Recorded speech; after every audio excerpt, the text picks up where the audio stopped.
Good morning मेरी family, सलाम। वे proteins के बारे में ये थर्ड सीरीज़ है मेरा। First part one, second part आप देख लेना ज़रूर। थर्ड सीरीज़ वे प्रोटीन के बारे में है, efficient use of whey protein and the different whey proteins, जो मैं पिछले वीडियो में बात किया था, concentrate, isolate, hydrolyte. So guys, what are the efficient use of whey protein. आज मैं देखता हूँ बच्चे लोगों को कि वे प्रोटीन यूज़ तो कर रहे हैं गाइस, लेकिन प्रॉब्लम एक जगह पे है, आपको उसका सही तरीका नहीं पता यूज़ करने का। What I mean by that, yes, एक स्कूप वे प्रोटीन में आपको सपोज करो मिनिमम 20 ग्राम या 25 ग्राम्स प्रोटीन मिल जाता है। जो भी मिले, 27, 30, कुछ भी मिले, 32, कुछ भी मिले। लेकिन you need to understand few things. Are you taking the right kind of diet? Are you backing it up with right kind of training? Are you backing it up with right kind of rest and recovery? So rather then backup, I would use the word justify. क्या आप justify कर रहे हो अपना वे protein लेने को? आप जो वे प्रोटीन ले रहे हो, are you justifying it? Are you using your proper food? Are you using your rest and recovery properly? Are you using the tools of training properly? These three things very important, because no supplements in this world can work until and unless you work. ठीक है, मैंने anabolic steroids पे video बनाया था, वो देख लेना ज़रूर। So guys, you need to have the right kind of food. जो मेजॉरिटी नहीं लेते हैं, सिर्फ वे प्रोटीन पे डिपेंडेंट होते हैं। आपको लगता है वे प्रोटीन ले लिया, एक डब्बा ले लिया, लोग ऐसे सोचते हैं, उसलिए मैं वर्ड यूज़ कर रहा हूँ, एक डब्बा ले लिया अब तो मेरा बॉडी बन जाएगा।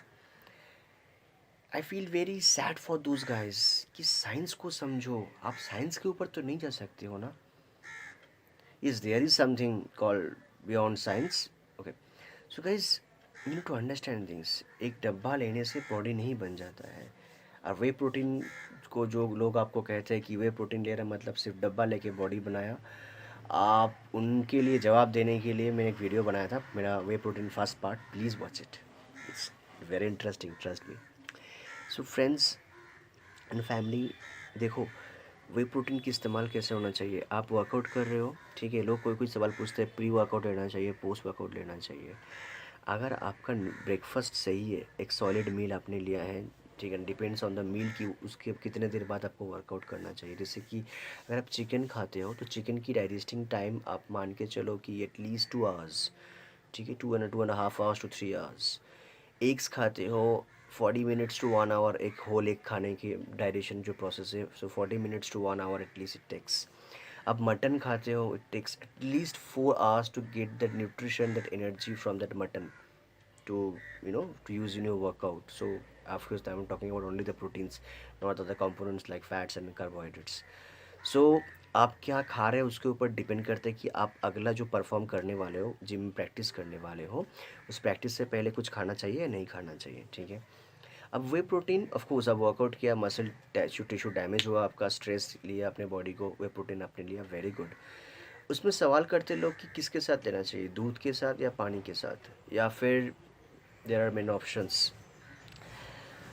Many options, yes, there are many options. दूध और पानी छोड़ के ही बहुत सारा ऑप्शन होता है, ट्रस्ट मी।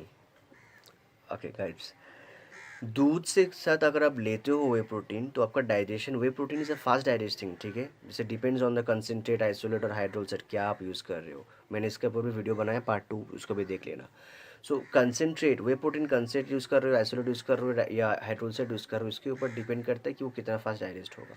लेकिन whey protein basically compare to the milk that is has got casein protein, slow digesting protein है कुजिन, ठीक है। तो उसके comparatively whey protein of course fast digestion होता है। तो अभी क्या प्रॉब्लम है, अगर आप सोच रहे हो कि वर्कआउट के बाद आप जो खा रहे हो मिल्क के साथ अगर आप खाओगे, देखो मैं नहीं बोलूँगा कि वो प्रोटीन मिल्क के साथ लेना आफ्टर वर्कआउट तुरंत गलत है, but depends on the situation. Depends on the situation, what situation. Suppose करो अभी आपने 9 बजे वर्कआउट ख़त्म किया सुबह को, सुबह को 9 बजे वर्कआउट ख़त्म करने के बाद आपको ब्रेकफास्ट करने का टाइम नहीं मिलेगा। वैसे मैं ऐसा सिचुएशन कभी नहीं बोलता हूँ कि गाइज यू नेवर ब्रेकफास्ट या first meal, sorry not breakfast, the first meal, ठीक है। अपना मील्स कभी मत मिस करना, चाहे कुछ भी सिचुएशन हो जाए। In case of any emergency that you can not have, या फिर कोई इंपॉर्टेंट मीटिंग है आपको पहले से पता है, तो उस सिचुएशन में आप पानी के साथ वे प्रोटीन को मत लो, आप मिल्क के साथ ले लो। इससे क्या होगा, पानी के साथ अगर आप लोगे, आप मैक्सिमम 30 मिनट्स या 1 आवर तक सर्वाइव कर पाओगे, max to max. Trust me, max to max, not even that. अगर आप मिल्क के साथ पीते हो वे प्रोटीन, ठीक है, the depending on your intensity, आप कितना स्कूप लोगे, that totally depends on your intensity of course, I hope you understand that. अगर आप 250 ml मिल्क के साथ अगर आप 1 स्कूप वे लेते हो सपोज करो, तो एटलीस्ट आप 2 घंटा, 2.5 घंटा, 3 घंटा तो सर्वाइव कर ही पाओगे। Now again that depends on person to person, okay, nothing specific, I am mentioning it. So 2-3 घंटा सर्वाइव कर पाओगे। अभी आप सोचो अगर आप पानी के साथ लेते वे प्रोटीन और आपको 1 घंटा बाद जाके बहुत ज़्यादा भूख लगता, मसल्स को फूड का प्रॉपर न्यूट्रिशन का ज़रूरत है, और उस टाइम आप मीटिंग में बैठे हो, आप कुछ न्यूट्रिशन नहीं दे पा रहे हो, आप इंजस्टिस कर रहे हो दोनों के साथ। किसके साथ कर रहे हो इंजस्टिस? अपने बॉडी के साथ कर रहे हो, अपने ट्रेनिंग के साथ कर रहे हो, and of course the meeting that you are attending उसके साथ भी आप इंजस्टिस कर रहे हो। द पर्सनल और professional work that you are doing उसके साथ भी इंजस्टिस कर रहे हो, बिकॉज आपका माइंड वहाँ पे नहीं रहेगा। Guys, you are hungry for the food. Of course, you are hungry. You are such a serious person who is training so hard in the gym. और आपको लगता है कि बाहर जाके आपका ऑफिस का मीटिंग में अगर आपको समोसा मिलता है, आप समोसा खा लोगे, वो भूख हंगरी को मिटा दोगे, और उसके 1 घंटा पहले आपने वे प्रोटीन लेकर अपने बॉडी को जस्टिस दिया है। तो वे प्रोटीन लेकर आप बॉडी को जस्टिस तो दे रहे हो, लेकिन उसके 1 घंटा बाद अगर आप सही तरीके से वे प्रोटीन नहीं लिए हो, तो समोसा खा के आपने क्या करोगे? बॉडी को फिर इंजस्टिस करोगे।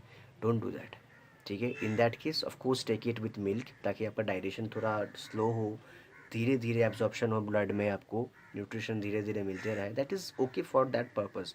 और else you don't have anything to do in the next moment, you can go home and have your breakfast after half an hour, 15 minutes, 1 hour, with in 1 hour you can have your breakfast. Simply उसको पानी के साथ पियो, ठीक है। Okay, अभी दूध के साथ पी सकते हो आप रात को, ठीक है। रात को आप दूध के साथ केसिन प्रोटीन वैसे अलग से मिलता है, but no, I don't like, fine, it's okay in for normal person who doesn't have an athletic goals, just simple use milk, okay.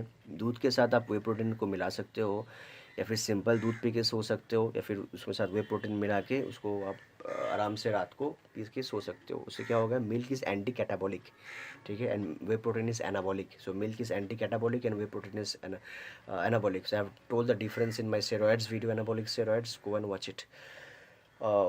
तो आप दोनों चीज़ों को कंबाइन करते हो, स्लो डाइजेशन है, फाइन, सुबह उठ के फिर से आप अपने ब्रेकफास्ट करते हो, लेकिन guys you need to understand that your none of your whey protein, be it concentrate, isolate or hydroxide, is going to work if your diet is not perfect. You need to eat correctly, you need to eat properly, okay? So eat your food, make good choice of that, and then use your whey proteins, that's fine. Okay guys, now one more thing, question comes, कुछ question आया था तो उसको मैं सोचा discuss कर लो इस video पे। वे प्रोटीन ग्लूकॉन डी के साथ पीना चाहिए या नहीं पीना चाहिए?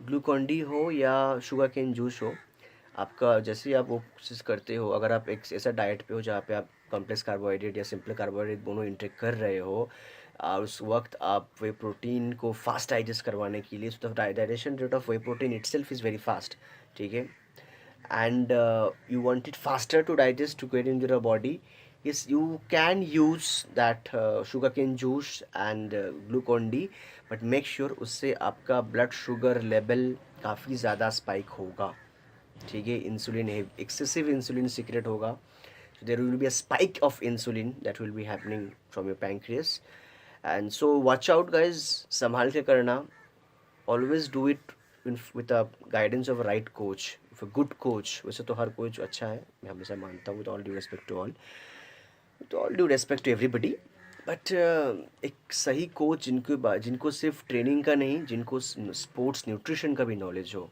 जिनको प्रॉपर न्यूट्रिशन के इन डेप्थ साइंटिफिक नॉलेज हो, उनके पास जाना, ठीक है, उनके पास जाके गाइडेंस लीजिए। कोच बहुत इंपॉर्टेंट है गाइस ज़िंदगी में, कोच के बगैर आप कुछ मत करना। मैं अभी तक मैं कोच को फॉलो करता हूँ, मेरा भी कुछ कोच है, कुछ गुरु है जिनको मैं अभी तक मानता हूँ और ज़िंदगी भर मानते रहूँगा। Guys, coach is very important. And one more thing guys, if you are taking something from your coach, never get it done by free. हमेशा pay that tribute to your coach, pay that respect, pay that tribute, pay the professional fees that a coach deserves. This is very important. Next video will be on difference between whey protein and mass gainer. Watch it out. Thank you guys. Dua baid rakhna. Love you.